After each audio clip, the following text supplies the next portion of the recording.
হে hello everyone, তোমরা সবাই কেমন আছো? আশা করি ভালো আছো। আমি makeup artist Rai from Sodepur. তো দেখো, একটা অ্যাডভান্স হেয়ারস্টাইল তোমাদের সামনে নিয়ে এসেছি, স্টেপ বাই স্টেপ। মন দিয়ে দেখো তোমরা, আশা করি তোমাদের জন্য হেল্পফুল হবে।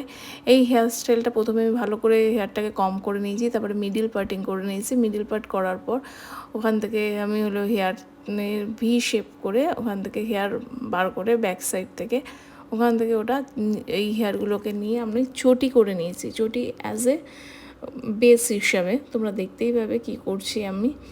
তো আমি যেভাবে করছি তোমরা এই হেয়ারস্টাইলটা সেম এইভাবেই করবে। এই হেয়ারস্টাইলটা পার্টি ওয়ারে এই হেয়ারস্টাইলটা দারুণভাবে যাবে। ইভেন বাড়িতে যাদের ছোট বেবি গার্ল আছে, যারা লং হেয়ার রাখতে পছন্দ করে, তাদেরকেও এই হেয়ারস্টাইলটা করবে, ভীষণ সুন্দর যাবে তাদের মুখের সাথে। তো আমার ভালো লেগেছে, তাই জন্য তোমাদের সাথে শেয়ার করলাম। তো আর দেখো কেমন লাগছে হেয়ারস্টাইলটা, তোমরা কিন্তু অবশ্যই জানিও।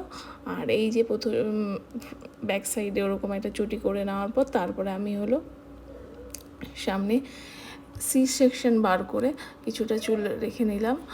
তো তারপরে এই হেয়ারগুলোকে আমি চটি করে নিচ্ছি। তোমরা তো মানে প্লেন ভাষায় যেটাকে বলে বেনুনি, তো সেই বেনুনি করে নিচ্ছি। তো ওখান থেকে দেখবে, তো বেনুনিটা কমপ্লিট হয়ে যাওয়ার পর আমি ওটাকে পুলিং করব। তোমরা যারা এই মানে এরকম হেয়ারস্টাইল করতে চাইছো বাচ্চাদের উপরে, তো তাদের পুলিং করবে না, তাদের ফেসের সাথে পুলিংটা যাবে না। তো আমি একটু অন্যরকম লুক দেখানোর জন্য আমি পুলিংটা করেছি। তাদেরকে তোমরা করো না, তাহলে ভালো লাগবে না দেখতে।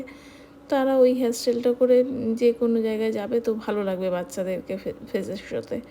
তো দেখো এই যে হেয়ারস্টাইলটা করছি, আর আমি পুলিংটা না একদম শেষের দিকে করছিলাম, যেটা আমার ভুল হয়ে গেছে। তো এটা আমি ফার্স্ট টাইম ট্রাই করছি, তো ওর জন্য অতটা খেয়াল করিনি। তো তোমরা এই ভুলটা করবে না আমার মতো। তো প্রথমেই তোমরা ওটা কিছুটা করার পরে এই পুলিংগুলো শুরু করবে, তাহলে তোমাদের এই যে আমার যে প্রবলেমটা ফেস হয়েছে সেটা হবে না। তো ওতে শেপটাও অতটা প্রপার আসে না, তো তোমরা ওরকমভাবে করবে। আর দেখো এই যে এই সাইডটা কমপ্লিট হয়ে যাওয়ার পর ওটা আমি বেসের সাথে আটকে দিয়েছি ক্লিপ দিয়ে। তোমরা ক্লিপ দিয়ে লাগাতে পারো। তো দেখো, তারপরে না হলে ইউপিন দিয়েও তোমরা লাগাতে পারো। তারপরে ওই রাইট সাইডের মতো, এটা হচ্ছে লেফট সাইডের মতো রাইট সাইডও এরকমই করা হয়েছে, সেটা তোমরা দেখতেই পাবে। এই যে দেখতে পাচ্ছ রাইট সাইডে করা হচ্ছে। এবার ওটা কমপ্লিট হয়ে যাওয়ার পর এই যে চটি করা হয়েছে, আমি একদিকে সিম্পল বেনি করেছি, আর একদিকে একটু অন্যরকম করার চেষ্টা করেছি, সেরকমভাবে করেছি।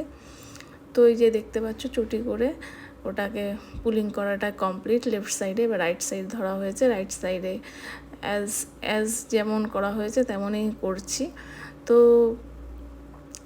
দেখো এবার এইটাও ওরকমভাবে সেম করে তোমরা পুলিং করবে। আমি করেছি পুলিং, আর এটা প্রথম থেকেই আমি পুলিংগুলো করেছি, যেহেতু লেফট সাইডে প্রবলেম হয়ে যায়, তো প্রথম থেকেই আমি এটা পুলিংটা করেছি।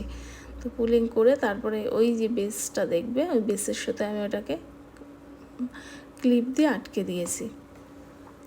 তো দেখতেই পাচ্ছ যে কী করছি।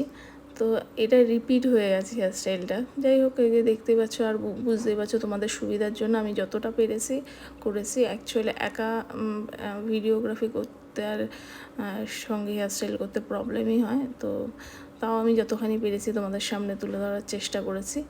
তো দেখো এবার এই হেয়ারস্টাইলটা এই যে চটি করা হচ্ছে, এবার পুলিং করা হবে। তো পুলিং করার পর ওটাকে আবার ওই বেসের সাথে ফিক্সড করে দেওয়া হবে। তো তোমরা কিন্তু এরকম হেয়ারস্টাইল তোমাদের বেবি গার্লের উপর করো, দারুণ লাগবে, খুবই সুন্দর লাগবে। কিন্তু সেক্ষেত্রে পুলিং করো না, একদমই পুলিং ভালো লাগবে না।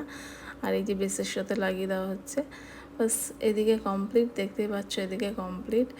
তো আমি এখানে স্প্রে সেরকম ইউজই করিনি, খুব কম স্প্রে, যেটুকু নাম দিলে নয় সেটুকু করেছি, যেহেতু এটা ডামির উপর হেয়ারস্টাইলটা করছি। বাট এটা যদি রিয়েল হেয়ারের উপর করা হতো, তো সেক্ষেত্রে স্প্রে আরও বেশি ইউজ করা হতো, কিন্তু আমি সেক্ষেত্রে ইউজ করিনি। তো এই যে দেখো হেয়ারস্টাইলটা এখানে এই পিছনে চটিটা কমপ্লিট। এবার আমি এস ফলের দিকে, মানে এস ফল যে সি সেকশন করে বার করা হয়েছে, কিন্তু এই হেয়ারস্টাইলের সাথে এস ফল যাবে না। তো এটা একটু মেসি টাইপের সামনেটা হেয়ারস্টাইল করা হয়েছে। তো দেখতেই পাচ্ছ এই যে কাল করে নেওয়া হচ্ছে, তারপরে ওখান থেকে ওই স্মল করা হবে না, একটু মেসি টাইপের করা হবে। তো দেখো হেয়ারস্টাইলটা যতখানি আমি দেখলাম ভিডিওতে ভালো লাগছে, তার থেকে বেশি ভালো লাগছে রিয়েলে। এর আগের হেয়ারস্টাইলটাও দেখছিলাম, যতখানি ভিডিওতে ভালো লাগছে তার থেকেও বেশি ভালো লাগছে রিয়েলে। যাই হোক, যে দেখো বুঝতেই পারছো হেয়ারস্টাইলটা। তো এই যে কালটা করে এবার ওটাকে মেসি করে নেবো, মেসি করে ফ্রন্টে একটা স্টাইল দেবো। আর ব্যাক সাইডের হেয়ারস্টাইলটা তো দেখলেই। তোমাদের এই হেয়ারস্টাইলটা কেমন লাগলো অবশ্যই জানিও, আর যদি ভালো লাগে একটু লাইক কমেন্ট শেয়ার করে দিও। এই হেয়ারস্টাইলটা আমি দিয়েছি ভিডিওটা আগেই, বাট কী হলো ওটা আমি বুঝতে পারলাম না, ফেসবুক থেকেই পার্ট করে দিয়েছে 1 2 3 4 দেখছি, তাতে অসুবিধা হবে তোমাদের বুঝতে, তাই জন্য আমি আবার ভয়েস দিয়ে তোমাদের সামনে নিয়ে আসলাম হেয়ারস্টাইলটা। তো তোমরা পাশে থেকো, চলো টাটা বাই।